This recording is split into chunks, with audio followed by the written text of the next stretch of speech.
इसमें साफ साफ लिखा हुआ है 5 रुपए में उनको भोजन कराएंगे। और 5 रुपए में तुम मत कराओ, उनको जो जहाँ बैठे हैं उनको वहाँ रहने दो, अपना गुजारा, अपना परिवार, अगर कोई बच्चे पैदा किया उसको पालना वो खुद जानता है, बखूबी पाल लेगा वो। आप इतनी मेहरबानी मत करो, लेकिन किसी के घर से मत उजाड़ो। मैं हाथ जोड़ के निवेदन करता हूँ।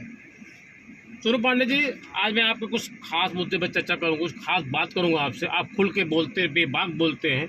आप आम आदमी पार्टी के युवा नेता हैं, आपने आम आदमी पार्टी के लिए अपना तन मन धन सब कुछ लगा दिया। तो सबसे पहले आज मैं बात करूँगा, दिल्ली के अंदर 11 साल से, मैं बात करूँ 12 साल से आम आदमी पार्टी की पूर्ण बहुमत की सरकार थी, तो कभी पावर कट नहीं लगे। आज दिल्ली के अंदर पावर कट लग रहे हैं। दिल्ली की जनता अपने आप को ठगा भी महसूस कर रही है वोट देने के बाद। क्या वजह है, क्या कारण है? दिल्ली की एक एक जनता त्राही कर रही है वोट देने के बाद। इनको इनके जुमलों में फंस गई, जो इनका ये विकसित दिल्ली के संकल्प है, कुछ उसमें फंस गई। कुछ इनके नेता जा जाके घर पर सोए हैं, उनके घर पे खाना खाए, उनको अपने जाल में इस तरह कुछ फंसा लिया गया कि जनता, गरीब जनता, देखो भोली भाली जनता होती है। जो गरीब होते हैं वो बिल्कुल किसी की बातों पर विश्वास कर बैठते हैं। सबसे बड़ी कमी यही हो जाती है उनकी, जो किसी की बातों पर विश्वास न करके हर एक भारतीय जनता पार्टी के कार्यकर्ता या कोई पदाधिकारी अगर उनके घर जाए और ये विश्वास दिलाए, तो उनसे सबसे पहले ये पूछना चाहिए, सवाल करना चाहिए कि भारत के देश के प्रधानमंत्री जी बोलते हैं 15-15 लाख रुपए खाते में आज क्या आया, आज मुझे आप बताने आए हो कि जहां झुकी वही मकान दूंगा।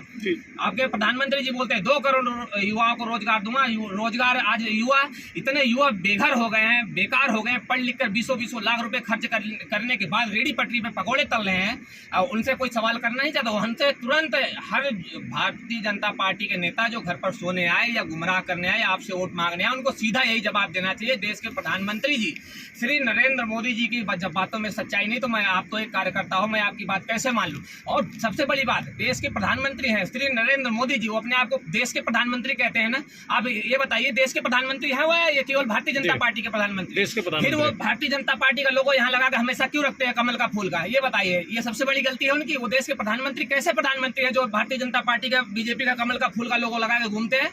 वो जो उनको वोट दिया उसके भी प्रधानमंत्री, जो नहीं दिया उसके भी प्रधानमंत्री, जो गरीब है, जो अमीर है, जो मुस्लिम है, हिंदू है, सिख है, ईसाई है, कोई भी वो शख्स जो हिंदुस्तान में रहता है उसके प्रधानमंत्री हैं। फिर भी वो अपना प्रचार क्यों हमेशा करते हैं? एक वैक्सीन का टीका लगवाने जाता है, कोई वैक्सीन के टीके पे अपनी फोटो छपवा देते हैं। वो देश के प्रधानमंत्री नहीं है। सिलेंडर लेने जाओ, सिलेंडर के पर्चे पे उनकी फोटो लगी हुई है। देश के प्रधान, दुनिया नहीं जान रही है, आप देश के प्रधानमंत्री, आपको कौन नहीं जानता है? फोटो लगवाने क्या मकसद है? केवल भारतीय जनता पार्टी को बढ़ावा देना आपका मकसद है, और कुछ नहीं, कोई काम नहीं रह गया आपको। केवल आप प्रचारों में और अखबारों में विदेश यात्रा करने में कितना पैसे खर्च होता है? 99 अरब रुपए आप विदेश यात्रा में खर्च करते हैं। विदेश यात्रा से आप ही बताइए क्या लाभ हुआ अपने देश को? एक दूसरा देश आके सीधे कह देता है कि आप युद्ध को रोक दो। हमारे देश का हर युवा एकदम सीना तान के खड़ा है, मुझे लड़ने के लिए भेजो, मैं पाकिस्तान से लड़ाई करूंगा, एक एक खून का कतरा बलिदान करूंगा, मैं एक एक खून का कतरा अपने भारत माता के नाम दूंगा। लेकिन तुम उस युवा के अंदर की आत्मा को क्रोध देते हो, रोक देते हो, उनको परेशान कर देते हो। सीधे किसी की कहे में आके